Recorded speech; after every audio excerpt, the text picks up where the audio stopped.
We begin tonight with podcaster and Trump ally Benny Johnson, who led the charge on this and to have Kimmel either fired or taken off the air. Benny, I see you smiling. I think there's a question to be asked here. Is this the free market or is this cancel culture?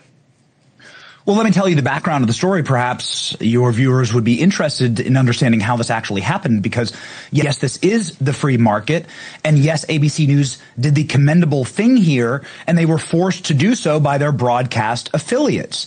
Now, I want to frame, and this is very important, Leland, I want to frame what Jimmy Kimmel did here. I like an offensive joke. I like Dave Chappelle. I like comedians that make fun of the right or the left or anyone. I'm a big fan of Kill Tony. This is not about someone telling an offensive joke. This is about somebody crossing the line and creating a dangerous environment, the same style of dangerous environment that got Charlie Kirk killed in the first place. This is what Jimmy Kimmel did. Jimmy Kimmel went on to his audience of millions and said that a MAGA conservative killed Charlie. That's what he said.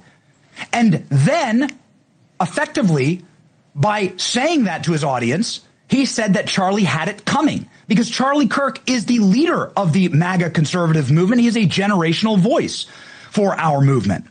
And so as Charlie Kirk is the figurehead saying that he was killed by his own movement, what you are doing is victim blaming Charlie Kirk. One, that's what Jimmy Kimmel did. First sin. Second sin is that Jimmy Kimmel is messaging to his left-wing audience that if you are a left-winger and you target a conservative, if you target a Trump supporter and you kill them, I, Jimmy Kimmel, and the ABC News platform will whitewash it for you. I will ensure that your true motives, which is left-wing violence, this is demonstrable evidence has been provided that this is a left-wing political assassin. We went through that. Yep. And so Jimmy Kimmel is lying to his audience. He has a duty, a legal duty. ABC has a legal duty based on their broadcast licensure with the federal government that is lavished upon them by the taxpayer to not lie to their audience, also to broadcast in the public interest. So by doing this, especially on national issues, by doing this, they are in violation of their broadcast license. My program said we are going to speak with Brendan Carr about this. We're going to actually use soft power and see what does the FCC think about this. Brendan Carr went scorched earth this morning on my podcast, saying that this was truly sick and that Disney and ABC News will suffer consequences for this, because this is a malicious lie told about a good and honorable man, the single worst left-wing political assassination in our lifetimes. Now, what happened next? My program and my producers continue to hit the bricks and call local stations, call the local affiliates, and ask if they are going to be broadcasting Jimmy Kimmel, given the FCC's commentary and given the liabilities that Disney has put on them. And a huge compliment to Nexstar and a massive compliment to Sinclair Broadcasting, who both told us in statements that are now public that they are going to end the Jimmy Kimmel Show. They're going to rip the Jimmy Kimmel Show off the air. That took Jimmy Kimmel out of 37 million households. I didn't make that decision. Brendan Carr didn't make that decision. It was the affiliate stations. These are the organizations that own the actual broadcast stations. They manage them. ABC News simply creates the content. And so this is absolutely the free market. This is the local stations declaring that they will not try to defend the indefensible, and they said so in their statements. So this is absolutely 100% justifiable. Sorry for the long answer, but it is important for everybody to understand this is not an attack on free speech. This is not because somebody told a naughty joke that we don't like. This is because Jimmy Kimmel did the indefensible, and he victim blamed Charlie Kirk's political assassination on himself, on Charlie. So I think what you're trying to set up is rightfully sort of a pre-defense to the idea that this is cancel culture, right? You're saying if there had been another person shot and any other TV host or news anchor or anybody else had victim blamed, right, that then though that person would be fired or taken off the air too. This just happens to be because it was a left-winger doing it. That's why everyone is so aghast at it happening. Yes. Okay. Absolutely. I mean, if you were to reverse all of these things, it is as monstrous. And it is, by the way, a duty. This is the difference between us and the left-wing corporate media ecosystem right now, is because it would be my duty, actually, as somebody who's on the right, to disavow someone who was victim blaming for a leftist who was murdered in front of his family. Okay.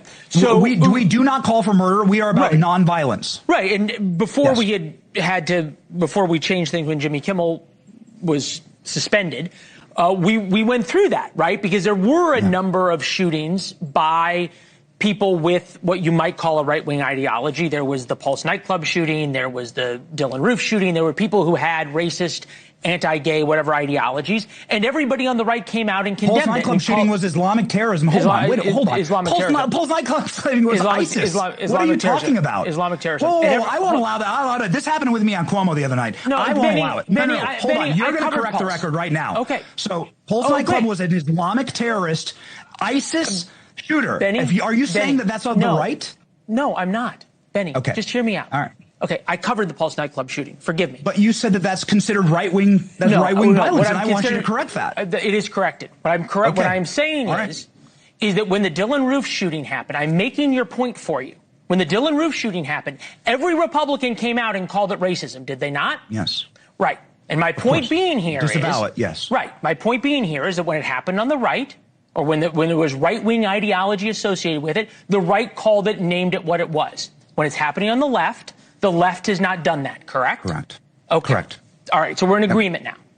Totally. Okay. Yes, and I don't like the both sidesism, and it is important. It is incumbent to hit back on that with direct data from YouGov and from Gallup. I will cite for you 2 polls. One poll of the left saying that the left is 3 times. This is from YouGov, 3 times more likely to believe that political violence is a alternative to debate. Okay, so I think according to Gallup, the left is twice as likely. Agreed. Twice as likely to be willing to celebrate the death of one of their political advocaries. So the data shows that the left agreed. is I know the you don't party watch of the show every night. Understandable. We did a number of segments on those polls. Yeah. This would be my question, though. I think what we're seeing for the first time, and you've led this charge, is that somebody, a member of the liberal elite, if you will, which I think Jimmy Kimmel's a member, has had to pay a price, right? This has never happened before. Yes, and thank you for asking that question, Leland. I appreciate that because this is what Charlie would have wanted. Charlie's dream, and I worked with Charlie for a decade, building and speaking across the country and creating Turning Point USA. What Charlie had dreamed of is a cultural power where you can reach even into the blackened, dark heart of Hollywood, into the highest ivory towers of Hollywood, and to create accountability for monstrous behavior on behalf of a moral nation. 37 million households did not want Jimmy Kimmel to be broadcast into their homes. They were disgusted by what he said about Charlie. Okay, so it's a question now. Yeah. Do you get a sense that it's going to change at all? Because I've watched the CNN coverage for the past hour or so. You have Kara Swisher and others on there talking about how this is the end, right? That this is proof of what they've been warning about with Donald Trump. Tell me why they're wrong. Well, hold on. I mean, again, where is the policing of your own side here? Are you talking to me or you're talking to Kara Swisher? To CNN writ large, right? Okay. Who refuses to say the name of my podcast, who refuses to say my name on air, my Walter White moment here, say my name, CNN. Like, they refuse to say it. They refuse to speak to their own side and to police their own side. CNN should have said that it is indefensible to make fun of a dead man, to make fun of a victim of horrific left-wing political violence. And instead of holding their side accountable, they decide now to whitewash what's happening to Jimmy Kimmel. What's happening to Jimmy Kimmel, Leland, is not cancel culture. What's happening you made that to point Jimmy at the Kimmel beginning. So is who's consequence next? Culture. Well, don't make sick and despicable jokes and victim blame somebody who is right now dead, whose wife is widowed, whose children are orphaned, who we as a country lost a future president because of the rhetoric of the left. I mean, who's next? What I'm trying to say is, do you see somebody? Do you see somebody who's also doing this? Do you see somebody who is also doing this on the left that you view as the next person who you have a problem with and that you feel is doing the same thing Jimmy Kimmel did. And clearly you got results today and having Jimmy Kimmel suspended. Is there someone you see doing the same thing right now that you also think should be suspended? Oh, yeah, totally. There are a number of large voices on the left. One that bothers me in particular is a streamer named Destiny. This is a streamer that has a massive audience that is doing far more gratuitous calls for violence and accelerating his calls for violence against the right. And it is obscene. He is monetized on YouTube and on Kick. These are platforms in which he is being paid by big tech in order to platform these calls for violence. And I want to make the distinction. And I think this is a very important distinction. You cannot unite with people who are calling for your death. You cannot unite over a lie. And I want the unity moment, but you first have to accept the fact that there are a number of people on the other side that have been so far gone and have had their brains broken so badly that they want the death of right-wingers. They call for it regularly. They celebrate it when it happens, and you cannot unite with that, Leland. Well, it's probably why the Israelis shouldn't be made to make peace with Hamas. It's kind of the same thing, right? I mean, I guess you could apply that all over the world. Sure. All right. Fair enough. Benny, thank you very much. We appreciate the time. Good conversation. It's good to see you. Thank you. All right.